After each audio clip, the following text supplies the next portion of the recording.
Section 8.4, testing a claim about the standard deviations. For a standard deviation, we are using this formula for test statistic calculations. And the p-value is from table A4 with degree of freedom n-1.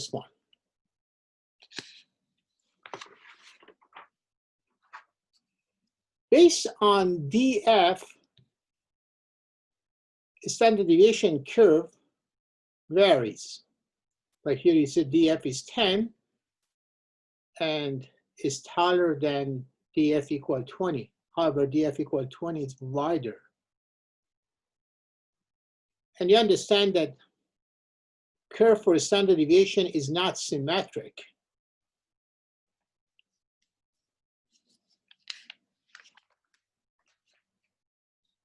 Here I show you how to do the calculations in case of two tails.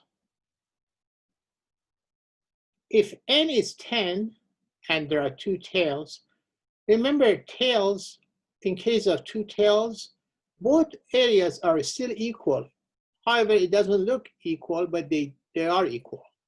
So if alpha, which is area of two tails or significance level, if alpha is 0.05, half of that is 0.025, which is area of each tails. Now, a standard deviation curve has two values. They call it x2r and x2l. Doesn't mean it's x to the power of 2. No, it's just a symbol. x2r and x2l. And for that, we use table A4.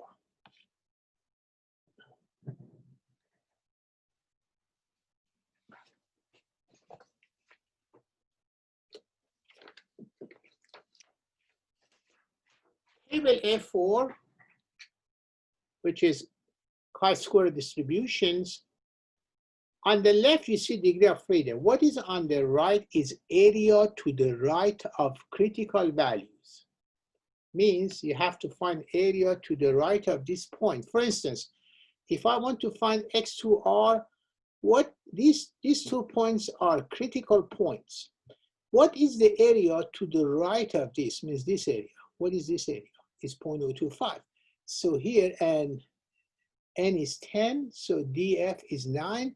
So here, area to the right, see, area to the right of the critical value is 0.025. So you find 0.025 from here and df from here to find your numbers. So that gives you 19.023. Now, what is area to the right of this point? Is all this.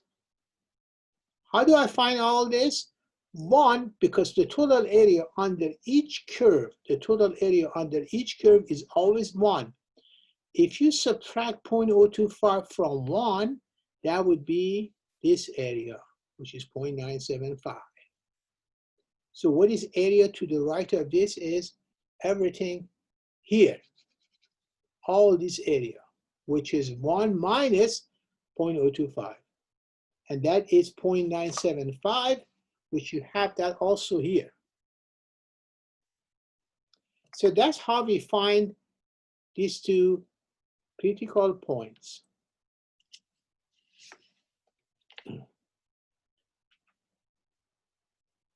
Now let's look at these problems. In these problems, let's see here. Use 1% significance level to test a claim. That supermodels have height with a standard deviation which is less than 7.5. So their claim is that a standard deviation of supermodels are less than 7.5. So this is an alternate. And what is the null hypothesis? This is an alternate hypothesis. What is the null hypothesis? Always opposite of this, which is equal sign. So this is the original claim, or H1, and this is HO. Okay, so now the sample mean, a standard deviation of the sample, we can calculate this. How do we calculate? You take all these numbers and you input into L1. When you put into L1, then you go ahead and do the calculations, and that calculation give you sample mean and a standard deviation of the samples. So when you have all this, then you use this formula. See, in this formula, again, this is not x to power of 2. This is just a symbol that we use, which is n minus 1 times s to power of 2, a standard deviation to power of 2. You put all these numbers into this formula, that give you 0.907. Now, how do I find these numbers? I find these numbers, which is the graph, through the graph.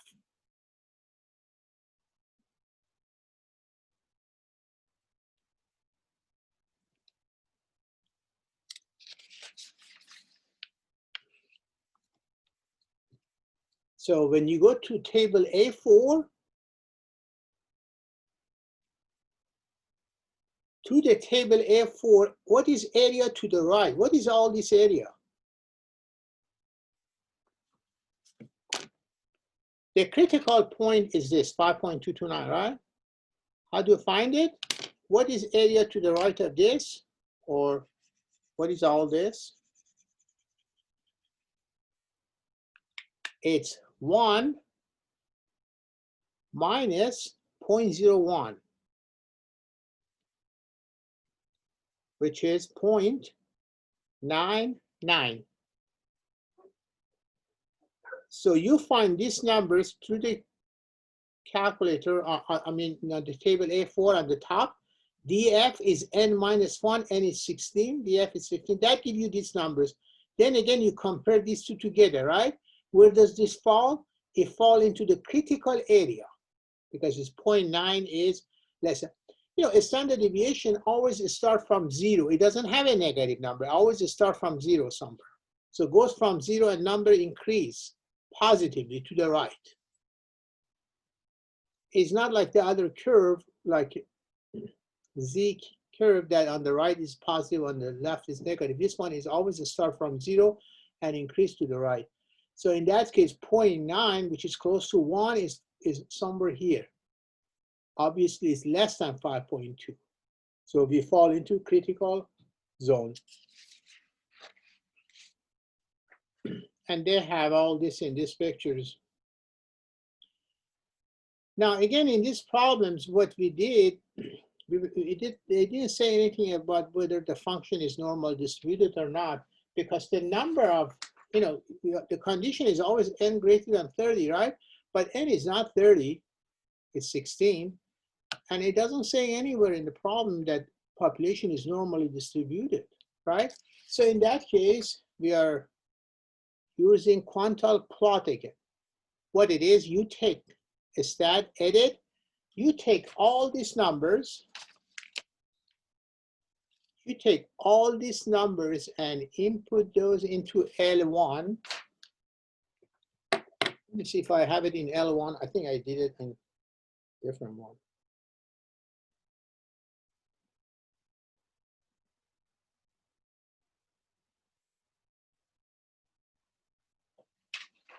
See these numbers, 178, 177, I put all in L3. The reason I did in L3 because I use L1 and L2 for the other sections.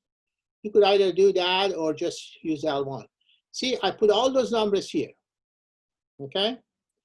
Then when you put all the numbers in one column, then you want to go to second and stat plot. Is on. You remember the quantile plot was the graph all the way on the right. Now here, since all the numbers I have is in L3, I change this one to L3.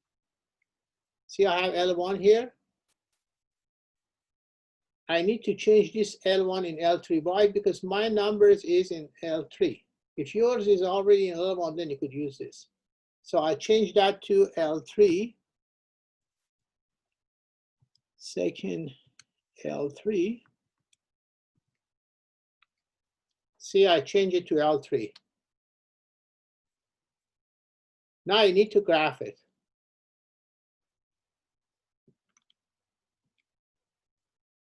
It doesn't show. If it doesn't show, you go to zoom and zoom a stat.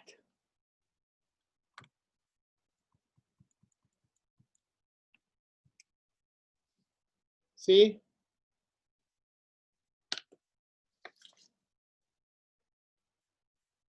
And this is what you have here, and this picture is in this one. So you notice most of the numbers clustered around the number line. So that means the function, all the numbers are coming from normally distributed, because they're kind of line in a straight line here, you see? That's why they have it like that here. So again, if it doesn't say population is normally distributed or n is not greater than 30, then you need to test quantile plot to see if all the points are clustered around the straight line or not. If they are, then, and you don't, there is no outliers. I don't see any outliers in these problems, you know.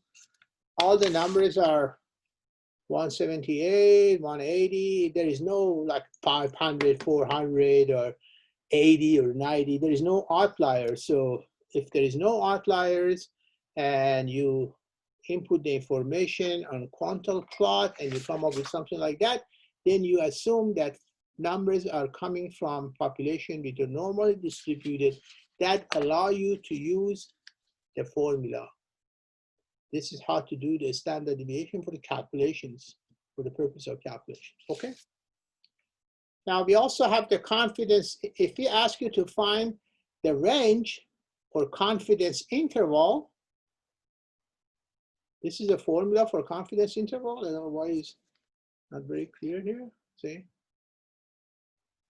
You already calculate these two, right?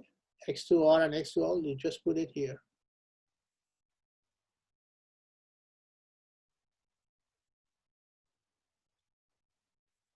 But what it is, ours was one tails.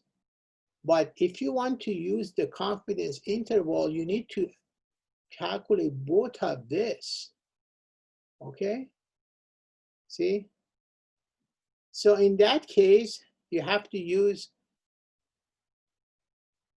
98% based on table 8.1 on page 3, the table 8.1 that we use on 8.3 and 8.2.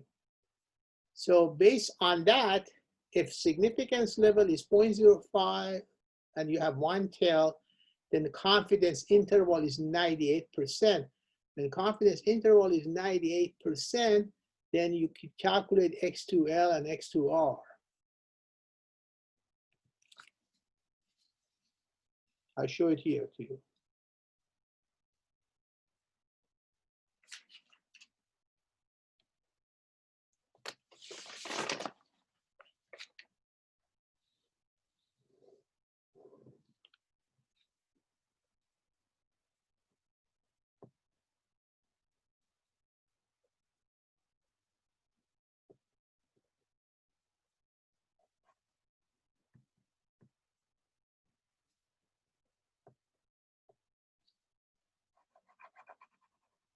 Okay, look, if the confidence interval, if the confidence is 98%, then these two areas are 0.01 and 0.01, right? So for you to find that one, what is area to the right? 0.01. What is degree of freedom? 15. So that gives you these numbers, 30.578.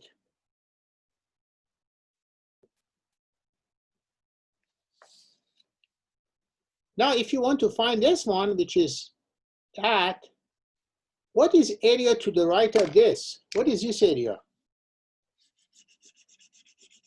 All is yellow.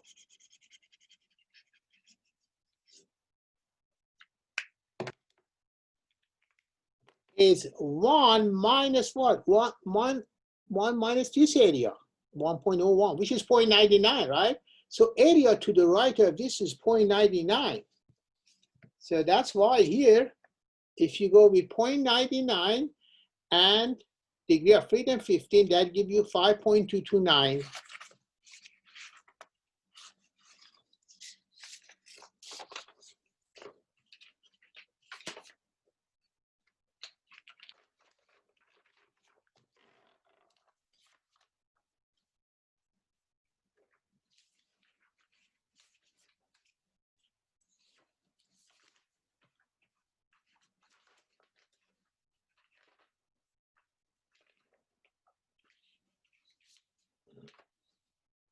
I'm looking for that page. That's where we got these two numbers, guys, okay?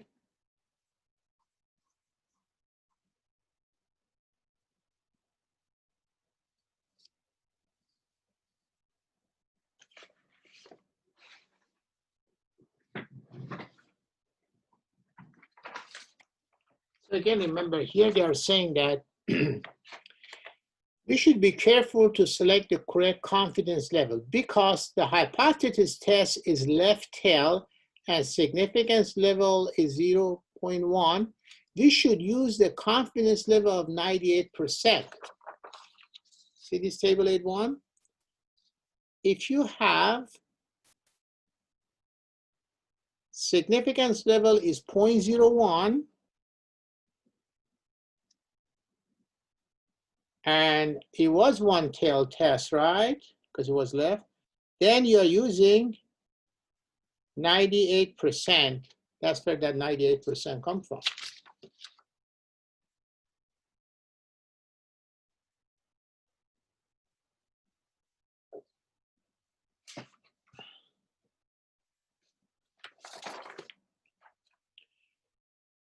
So when you have 98% confidence interval, when this one is from here is 0.98, then each tail is 0.01.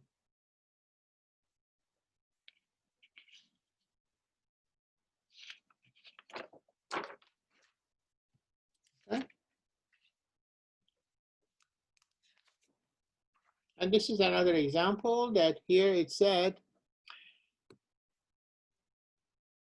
use 5% significance level to test the claim that cans have axial load, standard deviations is equal to that. The original claim is the standard deviation is equal to 27.8. What's the opposite of that? Not equal. So here I should correct this, and this should be H1, and this should H0. Sorry, guys. So please correct that on.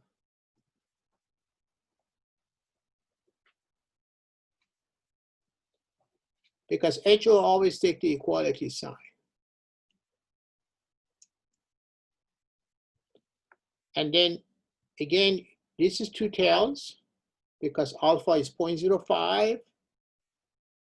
You take that and you divide it by 2. Alpha 2 is 0.025, which is area of each tail.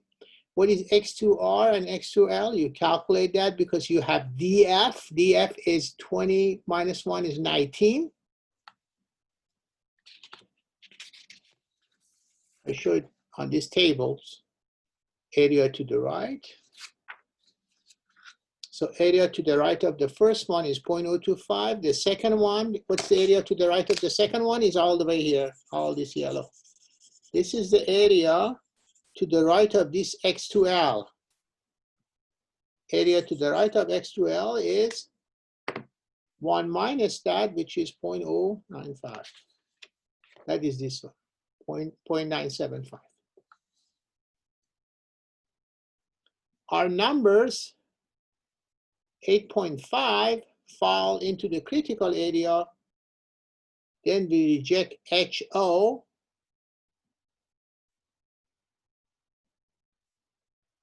And when we reject HO, then we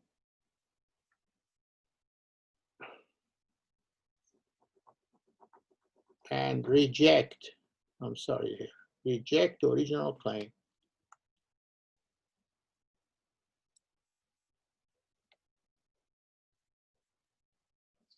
And also, if you want to, you know, they don't have a p-value here, but I show you also this one here,